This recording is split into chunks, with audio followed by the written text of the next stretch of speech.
Shalom,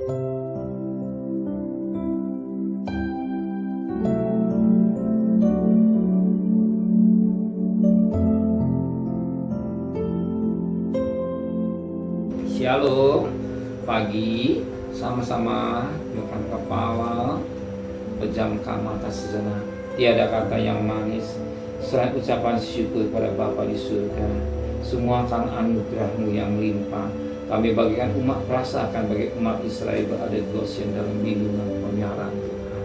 Pagi ini kami mengadakan mesbah keluarga, mesbah pribadi.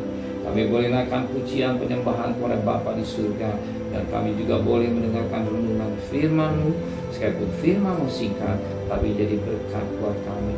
Roh Kudus, sucikan pikiran dan hati kami. Dan kami juga naikkan doa sahabat. Haleluya. Shalom, pagi.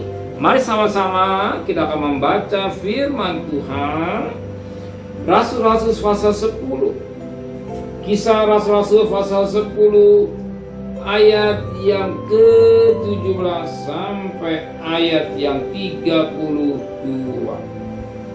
Kisah Rasul-Rasul pasal 10 ayat 17 sampai ayat 32, 33 sampai 8 besok. Ayat 17. Petrus bertanya-tanya dalam hatinya, apa kiranya arti penglihatan yang telah lihatnya itu? Sementara itu telah sampai di muka pintu orang yang disuruh oleh Kornelius dan yang berusaha mengetahui di mana rumah Petrus. Mereka memanggil seorang dan bertanya, apakah Simon disebut Petrus ada menumpang di rumah itu? Dan ketika Petrus sedang berpikir tentang penglihatan itu, berkatalah Roh Kudus, ada 3 orang mencari engkau.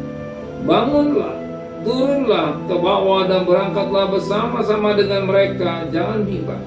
Sebab aku yang menyuruh mereka kemari. Lalu turun Petrus ke bawah dan berkata pada orang-orang itu, akulah yang kamu cari. Apakah masuk ke dalam kamu? Jawab mereka, Kornelius seorang perwira yang tulus hati dan takut akan Allah, dan yang terkenal baik di antara seluruh bangsa Yahudi, telah menerima pernyataan Allah dengan perantara seorang malaikat kudus, supaya ia mengundang engkau ke rumahnya dan mendengar apa yang akan kau katakan. Ia membesarkan mereka untuk bermalam di situ. Keesokan hari ia bangun dan berangkat bersama-sama dengan mereka, dan beberapa saudari dari Yope menyertai dia. Dan pada hari berikutnya sampai mereka ke Kaisaria. Kornelius sedang menantikan mereka, dan ia telah memanggil anak saudaranya dan sahabat-sahabatnya berkumpul. Ketika Petrus masuk, datanglah Kornelius menyambutnya, dan sambil tersungguh depan kakinya ia menyembah Petrus. Tapi Petrus menegakkan dia, katanya, bangunlah, aku hanya manusia saja.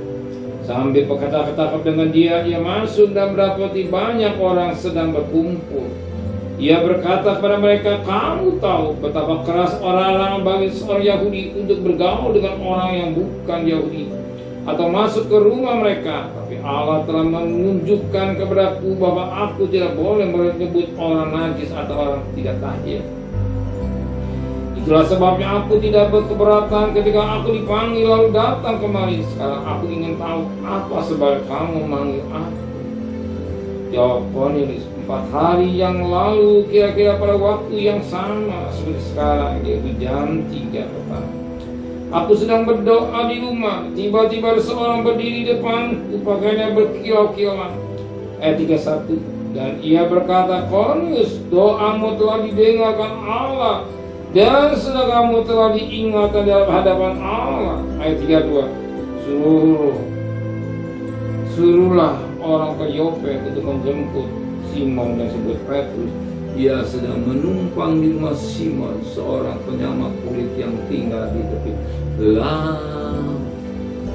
Puji Tuhan, apa yang saudara kerjakan tidak sia-sia. Di mana? Tidak sia-sia.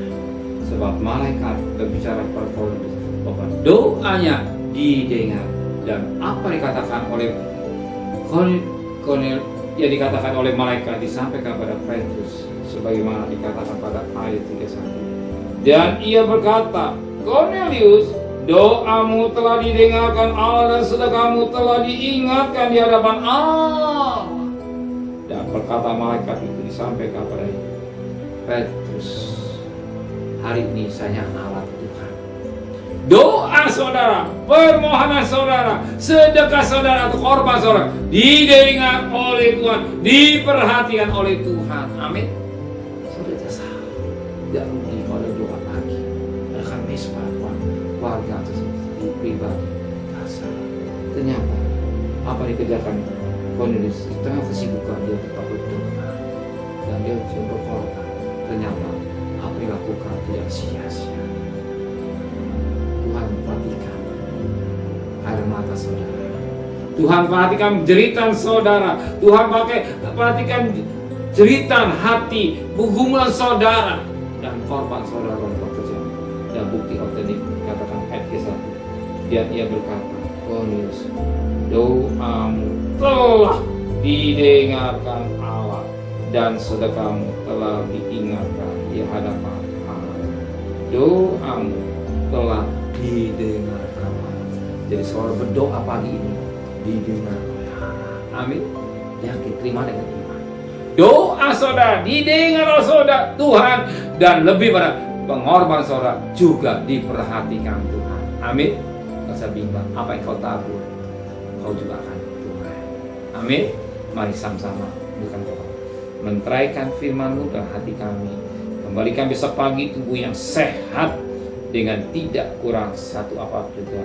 Berkati Bapak Presiden, Wakil Presiden, para menteri, para gubernur, para bupati, para wali kota, para camat, para lurah, pada RW, pada RT, pada medis, para lawan Polri. Berikan mereka hikmatnya dari surga. Terilah takut pada Tuhan.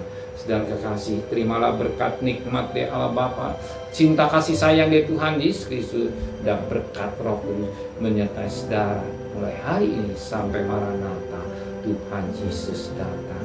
Yang cinta Dia katakan amin. Tuhan